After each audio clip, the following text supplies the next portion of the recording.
to Mono Rants at the Movies, a podcast where we rant about films you may have seen at house parties. I'm one of your hosts and jack of all trades, Mono, and laughing as her parents' motel blows up is my co-host and master of none, Kira. Yeah, just like that little girl in that picture. Wait, oh yeah. That's pretty much who Brittany Murphy is in this. Yeah. She's that little girl, but she grew up. No, she's Cheryl. The early years. Cheryl Tunt. Yeah, you're probably not wrong actually. Deliverance. She is just fucking class. But we are not ranting about a film we saw at a house party. We're ranting about a film we saw last week. Yeah, that actually we managed to find because apparently it doesn't exist on like IMDb and stuff like that. You have to scroll down far to find it. Well, yeah, it's just called Drive. Yeah. But if you could Google, or sorry, if you put in Dacascos. Drive, no, if you just Drive 1997, you'll get it. Yeah. But yeah, I just came across an article on like Giant Freaking Robot or something, which normally I'd pay no attention to. But it was like this straight to DVD classic or action classic is getting cult following or something like that. And I was from like director Steve Wang, and it was like, I know that name. No, it wasn't that. It was the picture. I was like, hey, that picture, that looks like Mark Dacascos. This is a Mark Dacascos film that I have not seen. And I went and I looked at the article and then I checked it out on IMDb and I was like, this looks pretty fucking good, actually. Yeah. And it is really, really fucking good. It is excellent. So fun. It is as good as any 90s blockbuster. The production quality wouldn't be the same as a 90s blockbuster, but it's as good as one. The thing I love about old Asian martial arts movies where there's certain ways that they move and like they all kind of have these little synchronized group fighting things where they all do like a little shuffle and pose, and it's a very distinct style. It's very subtle, but it's there. Yeah. And this has that all over it, and I love that. And the director is your man who made The Guyver. Yeah, he's a creature guy. But he's a creature guy. He did generally like Predator and like all sorts of mad shit. Oh, he's done loads of stuff. His IMDb profile for creatures and special effects is huge, but for directing it's rather small. But he directed The Guyver with another guy who I can't remember now. Somebody with a crazy name like Screaming Mad George or something like that. No, I'm serious. But no, this was a fucking gem. I wasn't expecting. I thought, it'll be a fun little Mark Dacascos film maybe, but it's. Well, I was kind of interested to see if he would, manage to keep his pants on this time. He did. Yeah, we did not see any butt. Yeah. But yeah, it was just completely unexpected fun because I was like, okay, look, the concept. If you like Ong Bak and the fact that that's just a series of well choreographed fight sequences with a loose plot, you'll like this. Cause it's kind of like a proto Ong Bak or like a proto Tony Jaa film in that regard. Yeah, because it is just. It's a very loose plot. It's a series of fights strung. Well, no, but it's a very loose plot. But I like the central conceit of the bad guys can't kill him, so it kind of forces he's got them this bioweapon thing in his chest. Yeah, that's like if that's the yoke on the desk is a replica for that. That's huge. Yeah, we had issues last week with the size of the thing the in Spawn. Disc. Yeah, but this takes the cake. But no, it was a really pleasant surprise, I have to say. Yeah, no, it is very, very entertaining.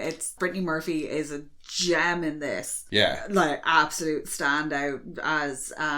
Deliverance. And her daddy drove hot rods. Yeah. And she's real into cars and she likes guns. And she has no fucking self-preservation mode whatsoever. As great as she is, I absolutely love Madison. The hillbilly top dollar. He's basically top dollar if he was a hillbilly assassin. They ruined my coat. He's so good. But we should probably do a summary before we go any further into it. When Toby, the host of an experimental bioengine, goes rogue, the Chinese government will stop at nothing to get him back. But he's determined to keep it from the wrong hands and plans on selling it to the US. But anyway, he must survive everything the Chinese can throw at him, including a couple of hillbilly assassins. The assassins are ridiculous because the whole problem that they're having is they're trying to capture him and they're assassins. Yeah, they don't know how to use non-lethal methods.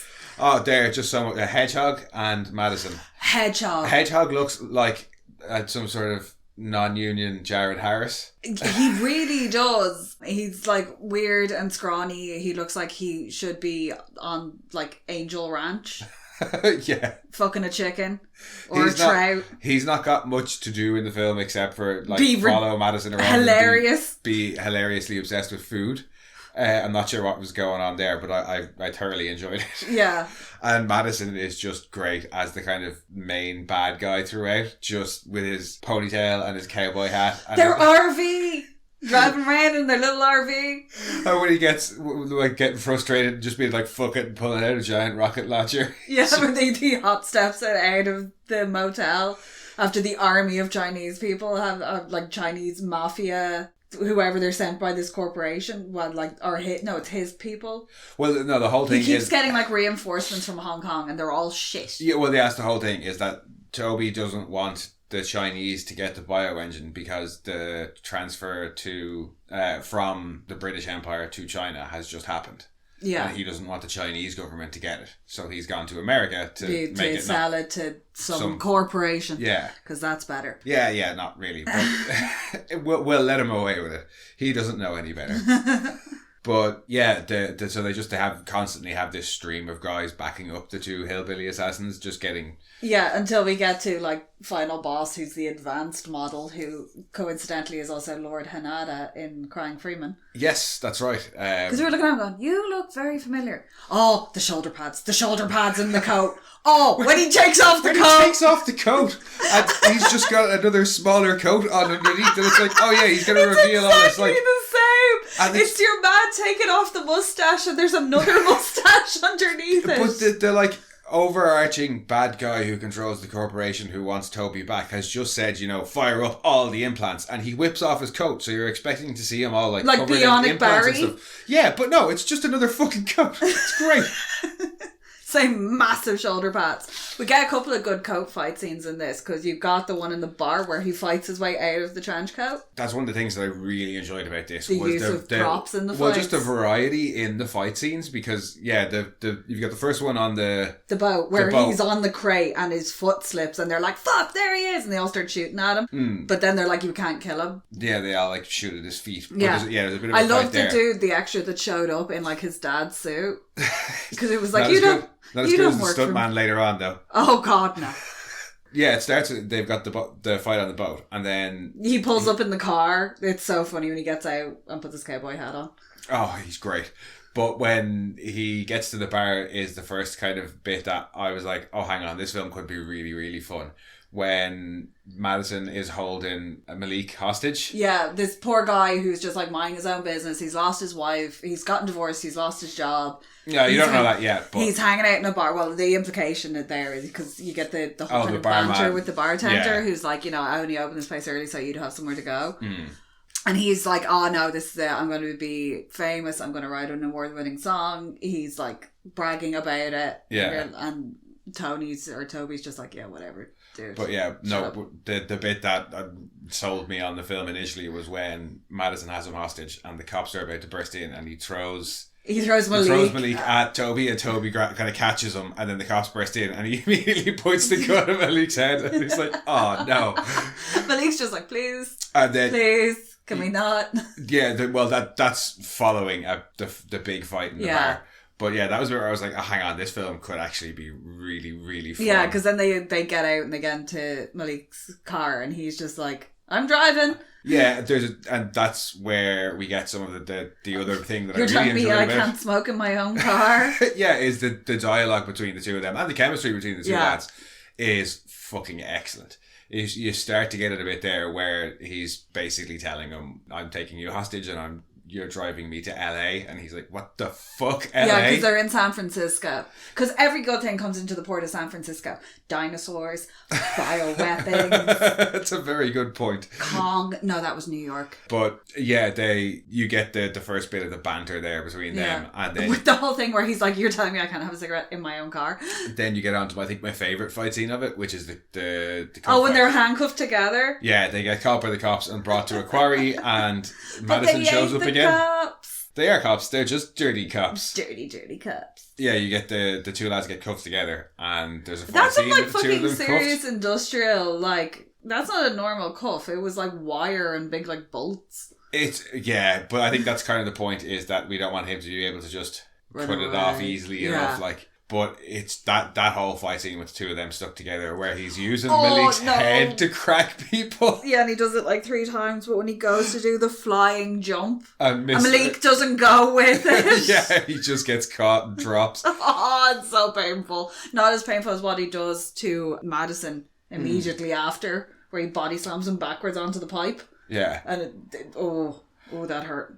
But then after that, it's more travel until they get to the motel and we get introduced to Deliverance. Deliverance, who basically is like, you need a room. Then you there's you want a room. You got to stay here for the room. And he's like, I need to go lie down because this implant fucks up my metabolism. Yeah. And like when he crashes out, he crashes hard.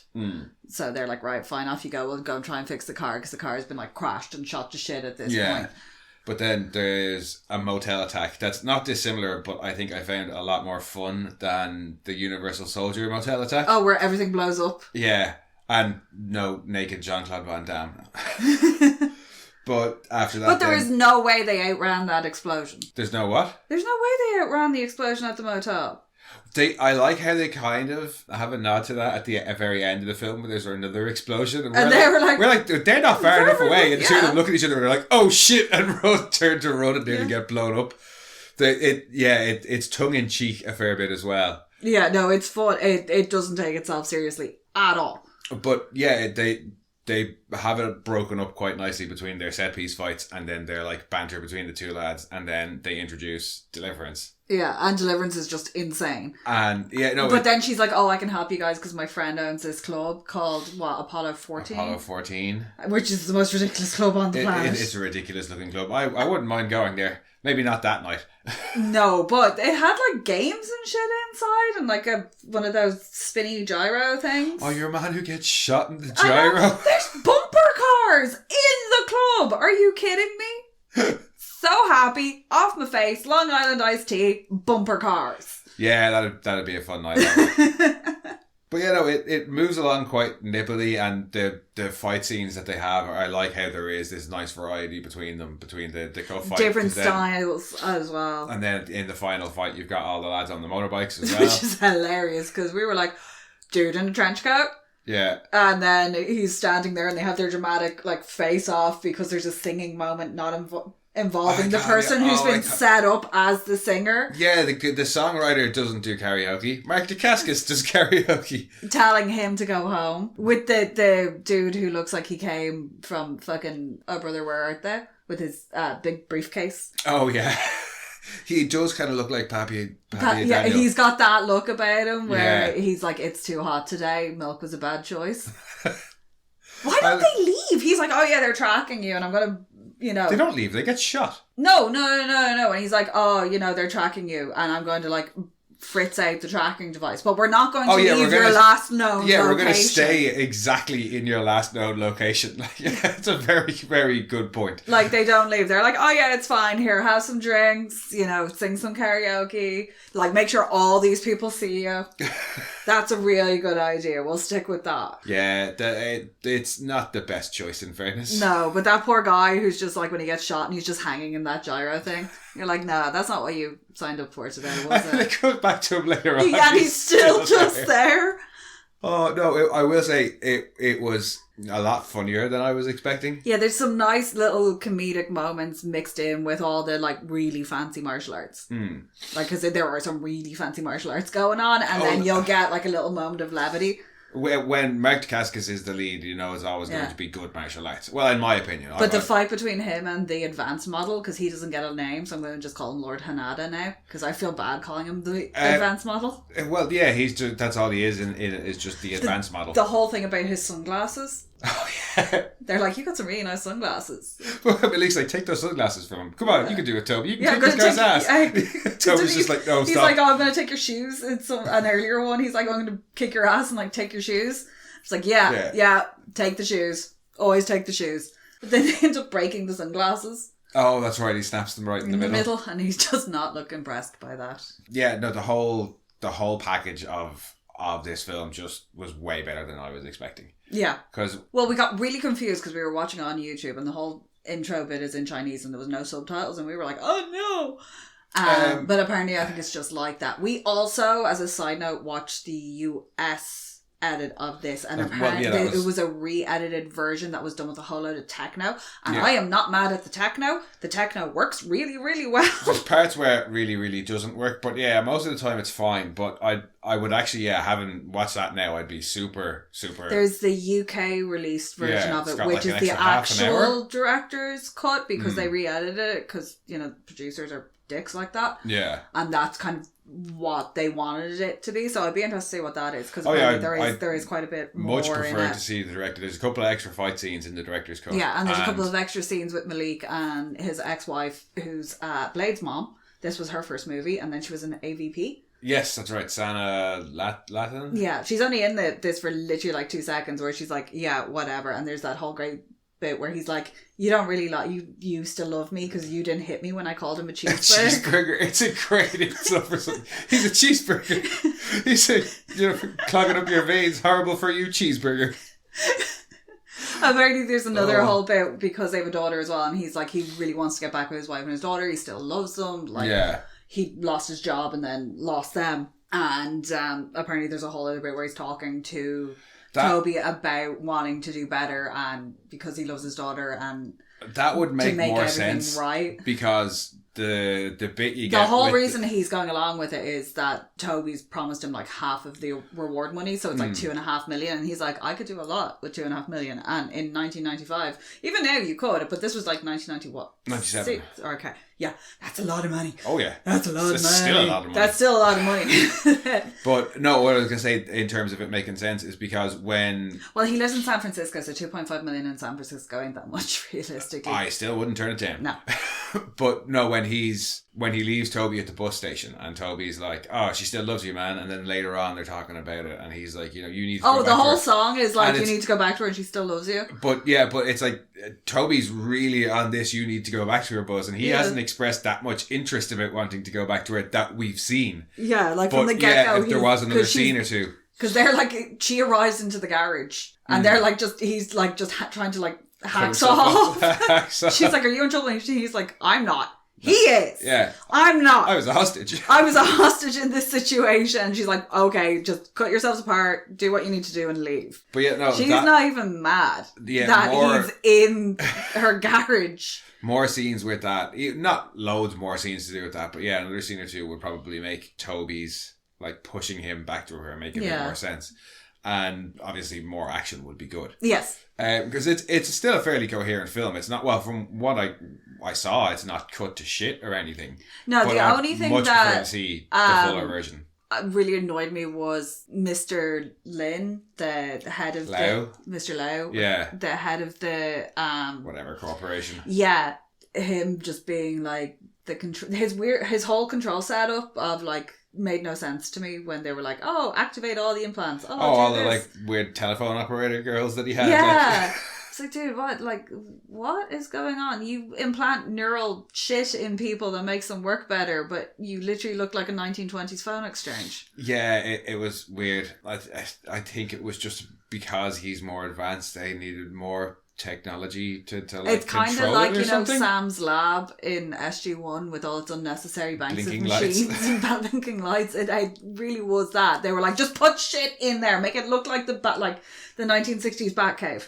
Yeah, but things that go boo. I suppose you do need him there. Well, you need that character there to be sending all the bad guys, and otherwise, like if the upgrade just showed up at the end without any like direction, without any previous like mention, you'd be like, where the fuck did this guy come from?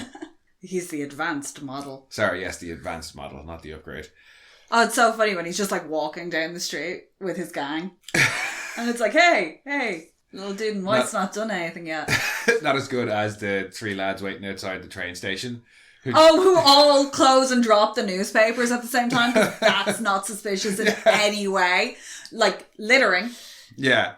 Well, yeah, aside from the littering like aspect of it, all littering. three of you dropping the newspapers, like folding them and dropping them immediately and turning and walking inside the building. I was like, well, they're following somebody. Yeah, clearly. Let's go have a look. Clearly they're following somebody. No, but the whole club fight scene, because it starts and they're like eyeing each other up across the club, because one's at the door and one's on the stage, and then the motorcyclists all come in and they fight all of them, and you're like, Where'd the dude in the trench coat go? He's coming back, right? He's coming back. Like, I fully expected them to pan back to the door and him to still be standing there. But he just appears behind them like, surprise. Yeah, no, that was a bit of a like, oh, he's not there anymore. Where'd he go? He just stood back and let them do, like, just fuck everything up. Just shoot the shit out of everyone. I presume at this point they were like, yeah, we can just kill you now.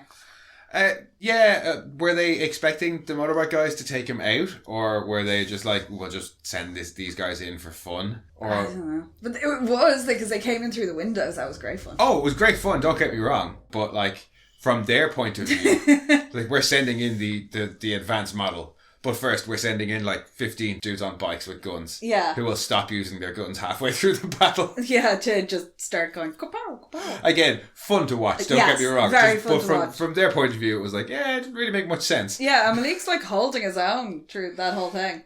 And then when Thingy comes in and is like, I'm going to whip you. Oh, God. And then he ends up fucking getting pistol whipped by him. Yeah, no, oh yeah, you do not blame Malik for going to town on him. No. It's hilarious. But back to one of the other people that we haven't talked much about, Deliverance. Oh, God. Brittany Murphy. She plays it so well because she's this... she's insane. What, like 18, 19, teenager anyway. Late teens. Yeah.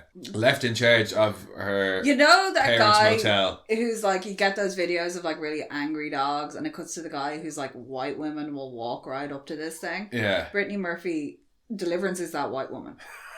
Then some. Yeah, she's the barefoot chick you see in the middle of like a public bathroom. Yeah. Who's wearing cutoffs, like a t-shirt that God knows where it came from, but she won it in a raffle kind of thing. And she's got a baby skunk in her purse. Because she found it. I love the way she plays it as like... She's also probably the person that knows a guy for everything. And she goes to the best parties. I'd say so. Yeah. But no, I love the way she plays it as the whole, like, the way she's constantly, like, like rubbing the edge of her jumper and stuff. Oh, like, she's flirting with them. Yeah, like, just this real... ex-boyfriend. Yeah, over the top and, like, somebody who doesn't know how to flirt kind of thing. And she plays it so She does that really, well, really well. And I like how they bring her into it. I wasn't sure if she was just going to be there for the whole thing or if they were going to, like... just have that one scene and be done with her, but they keep her around for just long enough. Yeah. And I like how she's expecting to get brought to the final kind of battle. And they're like, them. no, you have to stay here. Like, and she's like, but really? Also, they blew up my motel. When she's running around with the guns. Oh, she's so happy. And Billy takes the gun off her and gives her the gun that... It's got the hands still attached. And he's been biting it, thinking that biting the hand will make it let go. But he jumps out and tries to fire, and there's no bullets left in the gun. He's taken off her, and then she suddenly appears behind him with the machine gun with no hand and just starts firing wildly. Giggling like a lunatic. And he's like, are you crazy? And she goes, okay. Yeah. He's like, oh, fuck me. Everybody in this film understood the assignment. Yes. From Madison to Toby to Malik to Deliverance. They all those four in particular, they got their roles down pat. Oh, can we also have a special round of applause for manhandling a mattress into a doorway? Because if you've ever had to move a mattress in your life, that's not easy. Even with like 3 people.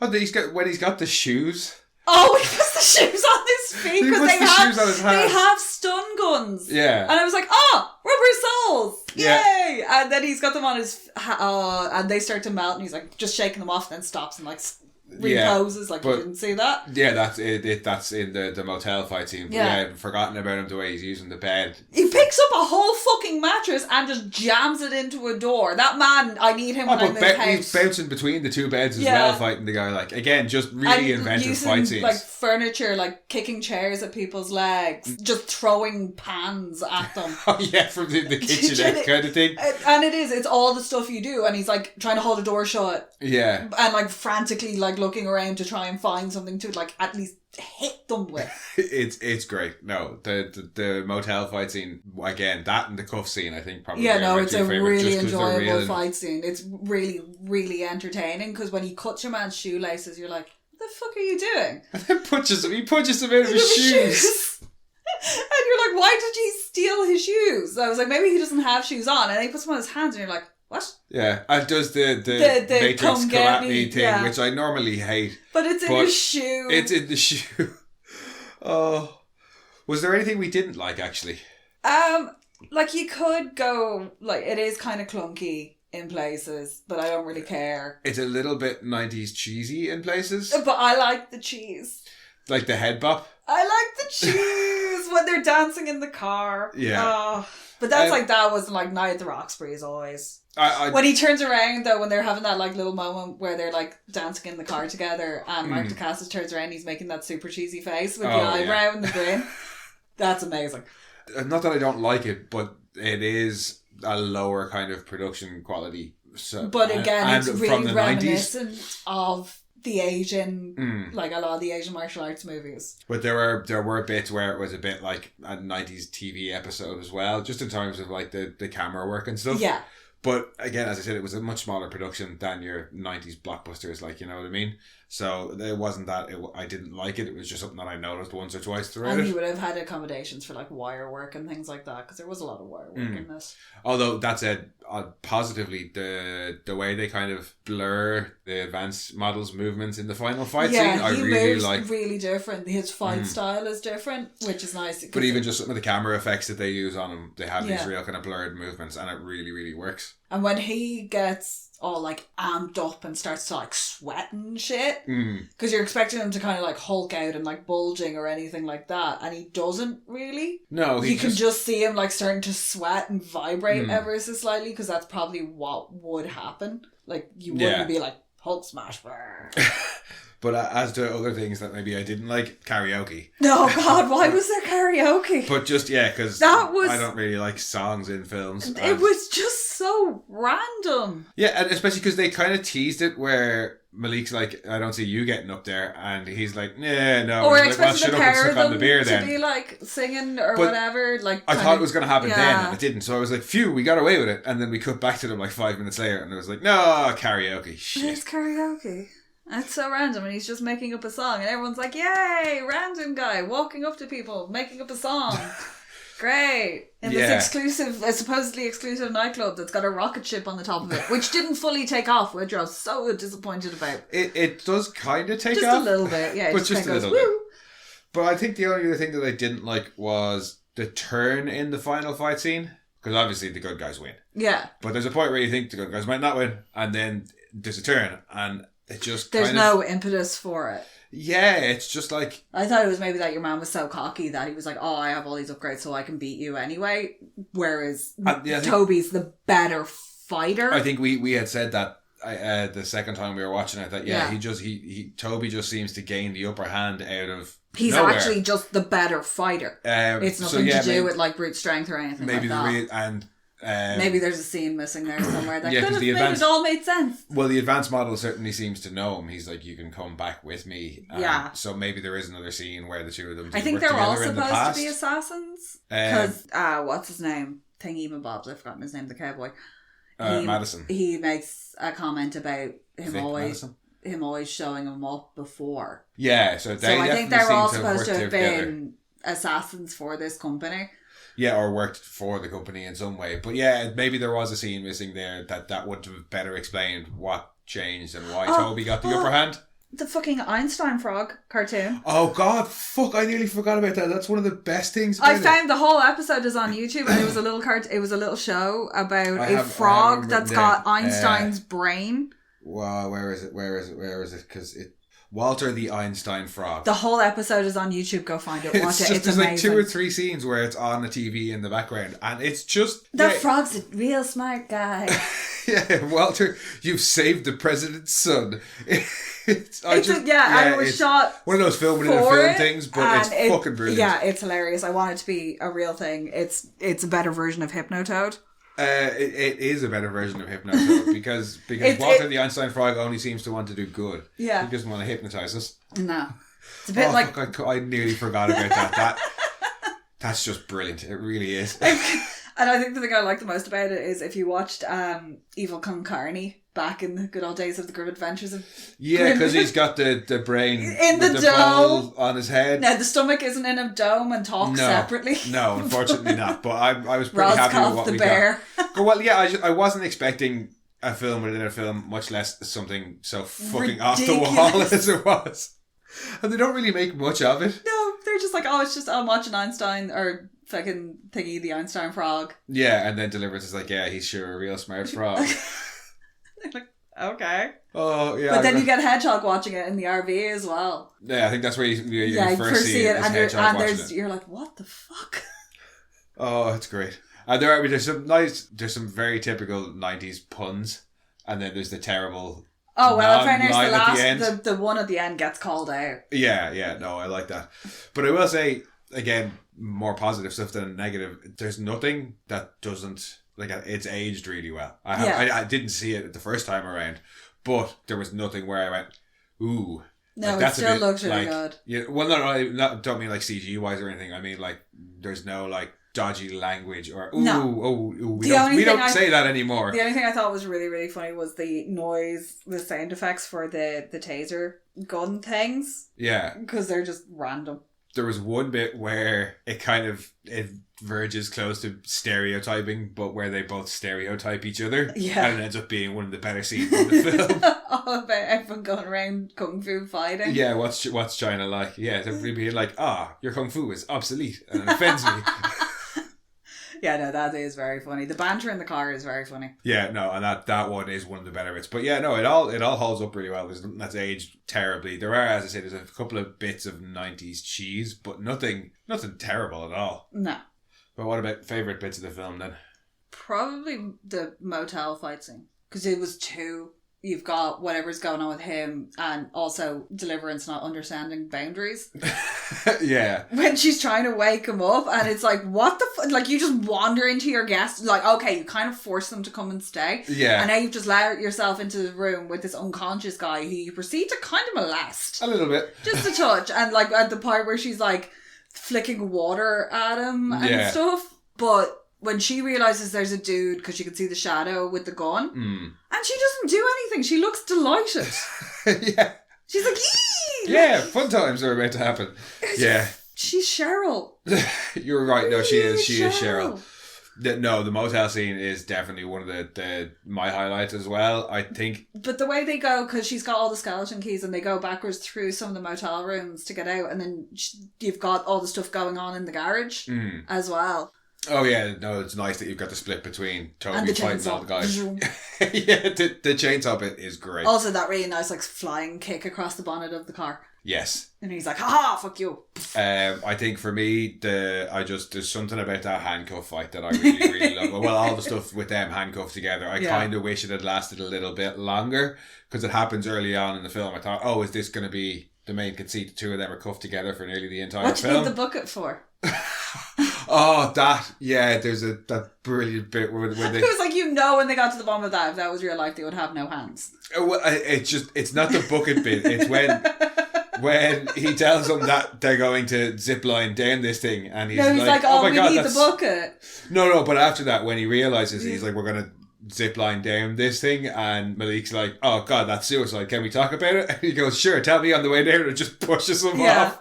Because he does like that really nice little like flip over. There's a couple of bits, where they just earlier on where they get caught. One of them goes over something and the other one goes under, and he has to flip back over it.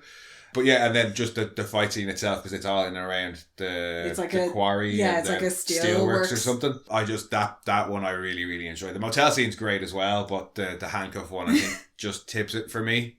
Any other highlights for you? No, I just enjoyed the whole thing. Oh yeah, no, from start to finish it was really, really enjoyable. I just enjoyed the whole movie. It's a really fun little popcorn film. Yeah, no, and there's plenty to get from kind of the action side, and there's plenty to get from the comedy and the writing side.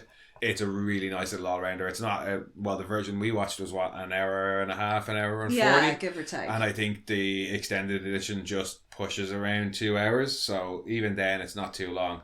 Pacing on it's great. Yeah, no, it keeps you going as well, which is nice. The fight scenes as well, because sometimes you can get fight scenes that are really draggy. But this one isn't, because it's like, here's a big crowd, then we'll focus down to a little bit, and then we'll get like a wave of reinforcements. So you get them kind of being like, we're okay, we survived. Shit, there's 6 other guys. And go again. There's enough between, because... Also, those tables in that club held up to an awful lot of abuse. Yes, they did. Like, they were... Apparently, they were just wood, but, you know, impenetrable to bullets. But because you've got Malik with him, and he's capable, but not a fighter. And like you said, in the motel, you're cutting between what he's dealing with in the garage and what Toby's dealing with in the motel. Yeah. In the final fight scene as well, you've got Malik versus Madison and Toby versus the advanced version. So the fact that you can keep cutting between them as well keeps it really nicely balanced. But yeah, it's one that I would highly recommend, having only just watched. But it was a great little find, I have to say. Yeah, no, really happy I watched it. Tried not to go too spoilery, because I'd say maybe quite a few people haven't watched it. But as we said, it is up on YouTube. I fully intend on buying a copy of the I would like to watch the UK edition just for the music as well, because it was music by Les Claypool, and we were like, bleh. But then when you go to Les Claypool's IMDb, there's no mention of it anywhere. It's not that Les Claypool? I have no idea. We're not sure. It's a Les Claypool. Yeah. But I don't know if that was then, did the music for the original or did the techno? Oh, that's a good point, yeah. Because if it was the original and they changed it to the techno, he might have been like, well, fuck you, I'm not claiming this because it's not my work. It's not my... Yeah, I know what you mean. But I definitely would like to get my hands on the director's / the UK version. But yeah, no, if you haven't seen this, I would say really do definitely go and check it out. It's well worth an hour and a half of your time. Yes, it is. We love Mark Dacascos. Even if we didn't, we would still have loved this film, I think. Yeah, and he keeps his clothes on, which is nice for a change. I mean, do we ever mind? No.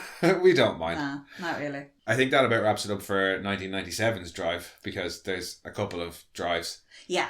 But yeah, no, this one, 1997, fantastic. Really, really enjoyed it. Thanks for joining us, guys. We will be back next week with our usual undecided film.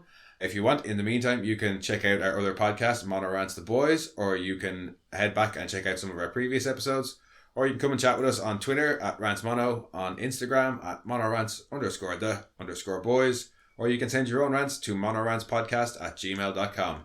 And we'll chat next week. Bye-bye.